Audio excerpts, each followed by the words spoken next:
Далан ходолж ертөнцид хосхий үнэнч хүн. Тэр жил тэмээ жилийн хавар, ямаан сарын хонин өдөр. Ханш нээх цагаар хадам ихтэй зологхоор даа хүрээнд орж ирлээ би. Өвөл нь үнэтэй, хавар нь хавтай.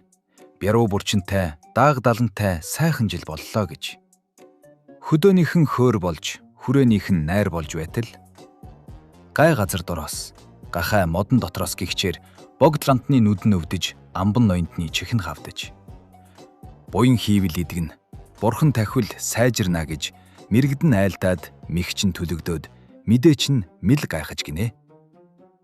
Аль байдгаар нь аргалж ядаад, аргаа барахтаа мань уншиж, даа хүрээний датсан сүмүүдэд зул асааж, хүж унгатгаад. Хүн тоотоо нь хөдөр тухайцаа ортол, хүйтэн чулуун дээр мөргөж ядаад, хүрдний дуу эргүүлэндээ чихарч, хүрээний лам нар гүрмэндээ халуурч. Хүрэн жинст нь албандаа мангуурч. Жасын нярвууд нь өргөлдөө дарагдж, жандгийн эзэд нь өглөхтөө ядарч. Үй гашуу гудамжийн дарж, уйлхай нүдтнийг нулимс бүрхэж, учир тойм нь олдохоо байсныг хилээд яахав. Далан худалж ирж гинэ гэж дуулаад.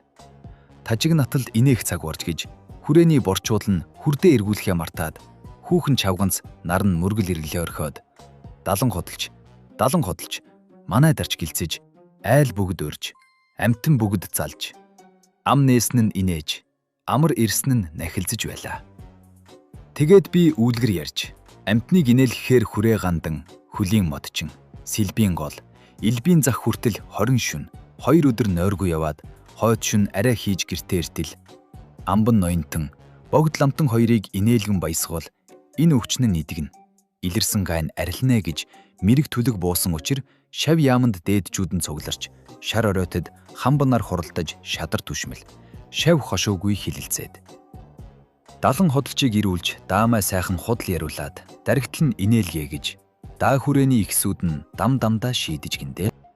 Мардаш өглөө нь маш эрт марзан шарыг маажиндж байхад маама чавганцыг цацалдаж байхад манад 9 цагаан хөлсөн мандшир бурхны сүүх тэрэг хурж ирэв. Би ч богдын ордонд морилзом очлаа. Богд лам, бошоо зарлаг, амбан ноён, албад харццам цуглаж. Засаг дөрвөн аймаг, шав 5 хошууны ихэс дээдэс эмс хатад бүгд очиж чим ван толгойтой, чамбуу лан дараатай ирээн магнаг гошролдуулж. Ис хамбаа шалхалзуулж, хэрэгэм ямбаа хилхилзүүлж, хэрэм булаг сагсалзуулж. Хинхийг суудалдаа дарайлцаад чамрын гурил, чансан будаа, чавганы арх чанцаа хүртэл өрж, ихнээр эхлэх үед би ороод явчихлаа. Дэвүржингүүд нь дээшээ гихцэв. Нарганых нь наашаа гихцэв. За далам худалж. Чи зард гарсан худалчин бол.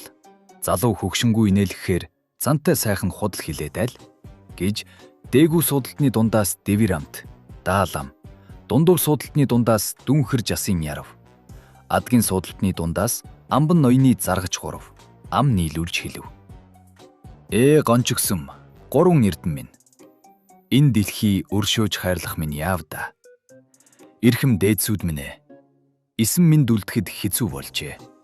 Цаан чин цагийн муу илж, цаглашгүй галав юулээд цаад наадгүй сүүдэж байна. Юу босныг айлтвал. Тэхийн ивэр тэнгэрийг цоо хатгаад, тэмээн сүүл, газар хаг хатгаад, гал ус, газар тэнгэр нийлж, галав юулээд гарах орох газаргүй. Гаслам инлэн болж байхад юуны чинь худал хэлэхсэлтэй юм бэ? Худал гэвэл миний хувцсанд наардсан. Утаа тортгийг харцгаа. Тун ис бол тоон өөдөө харцгаа гэв. Тэгтэл тэнгүүд нь тэнгэр өөд, мунгууд нь мухар өөд, мундаг нь над өөд харцгаав. Чиний эн чин шал худал гэж шав яамны шалдан гандан зандрав. Хин ч үнэмшихгүй юм ярив гэж хинхэг хамбаа дамданд хэлв хийв. Би гэдэг хүн ихэс дээдэст байтугай. Ижил дооддоо худал хэлж үзээгүй. Хуурч мэхлэж яваагүй болохоор үнэн учрыг хэлж үдсэн харснаа ярий. Ирхэм дээдэс минь соёрхон уу. Богд эзэн хаан өөрийгөө лууны хүү, лусын эзэн гэж зарлиг буулган соёрхсон билээ. Тэгээд тэмээний сүүлээр хийсэн ялааны шилбүүрээр шидэд гигэн нүдээ тис цогсноос болж лагшин чилэрхэж сайл анчиг хураасныг зүүрлүүл. Тэмээн сүүл газар хаг хатгасантай адил хэрэг биш үү? Амбан ноёнтон өөрийгөө асрын хүү, Тэнгэрийн эзэн гэж айлтан соёрхсон билээ.